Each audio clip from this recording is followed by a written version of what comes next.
BICC Bangladesh international conference সেন্টারে সেখানে যে ব্যবসায়ী সম্মেলন হয়েছিল তো ওখানে বলেছিল শেখ হাসিনার সরকার বারবার দরকার। তো সেইভাবে শেখ হাসিনা সরকার এসছে। আপনার এক ঘাড়ে যদি দুই মাথা থাকে তাহলে হয়তো আপনি আপত্তি করতে পারবেন।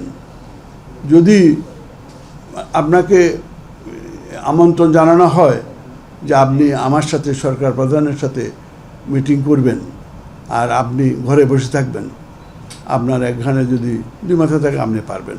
তো আমাদের তো দুই মাথা ছিল না, আমাদের এক মাথাই ছিল। তবে আপনি যেটা বলতেছেন, যেমন সরকারের মধ্যে মানে বিভিন্ন সরকারি দলের সরকারি দল পলিটিক্যাল পার্টির তাদের নিজস্ব লোকজন ব্যবসা বাণিজ্য করে, অপোজিশন পার্টির লোকে ব্যবসা করে, বিভিন্ন লোকে পেশাজীবীরা মানে তাদের কাজ করে।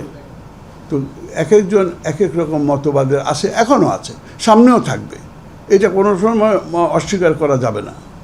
তো তারা যদি তাদের পক্ষের লোক তো আছে, এখনও আছে এবং ভবিষ্যতেও থাকবে, এই সম্বন্ধে আমি আপনাকে এসিওর করতে পারি।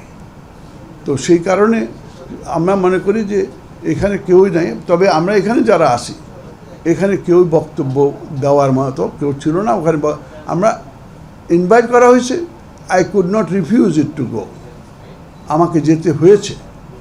তো সেই কারণেই তো এই আন্দোলন হলো, সেই কারণেই তো যে মানে মানুষ যে মানে একটা ইয়ের মধ্যে পড়ে গেছে, তো এবং সেটা ছাত্ররা সামনে এগিয়ে নিয়ে গেছে।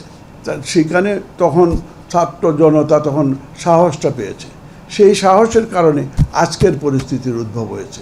আমার মনে হয় যে এই সম্বন্ধে আপনাদের মানে যদি definitely you are fully aware of it. তো আমি মনে করি যে আপনারা যদি এই ধরনের ইয়েতে থাকেন তাহলে মনে করবেন যে ব্যবসা, আমি আমার হিসাবে আমি আওয়ামী লীগকে সাপোর্ট করি, উনি বিএনপি সাপোর্ট করে, উনি জামাত সাপোর্ট করে, উনি ইসলামী পার্টি সাপোর্ট করে, করতে পারে, কোনো অসুবিধা নেই। Everybody has the right to do so. তো একটা in a democratic country you can always go for that. তো এখানে ওই শেখ হাসিনা তখন পর্যন্ত তো Sheikh Hasina was a different person. তো আমি মনে করি যে আপনাদের মানে কোনো মিসআন্ডারস্ট্যান্ডিং করার কোনো কারণ নাই। We have every right to tell you what should be done and what should be done to promote private sector in the country in order to accelerate the economy of the country.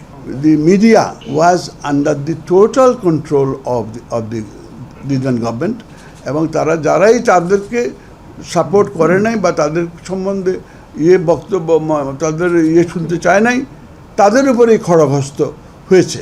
আমাদের কমিউনিটিতে no by ইয়েসের জন্য ওনারা অপেক্ষা করে না। ওনারা যখন যেই সরকার থাকে যে ওনারা ওই বললেন যে আমি বললাম না যে ওই শেখ হাসিনার সরকার বারবার দরকার যখন দিচ্ছে, ওই যিনি ওই স্লোগান দিয়েছেন, আজকে উনি বলবেন যে ওই ডক্টর ইউনূসের সরকার বারবার দরকার। এই ধরনের কালার চেঞ্জ। তারপরে আমাদের বৃহৎ একটা শিল্প গোষ্ঠী ওখানে যে বক্তব্য দিয়েছেন যে ইয়েতে প্রাইম মিনিস্টারের অফিসে, উনি আজকে কোথায় এবং ওনার পত্রিকায় আজকে হেডলাইনটা কোথায়? ওনার একটা পত্রিকা না, ওনার 3টা পত্রিকা, ওনার 2টা টেলিভিশন চ্যানেল, ওনার সমস্ত কিছুর মধ্যে কোথায় হেডলাইন, কোথায় কি আছে বলেন আপনি? তো এখন এগুলা কিন্তু ওই কোনো ব্যক্তি বিশেষের সুযোগ সুবিধা নেওয়ার জন্য তারা তখন সেটাই বলে।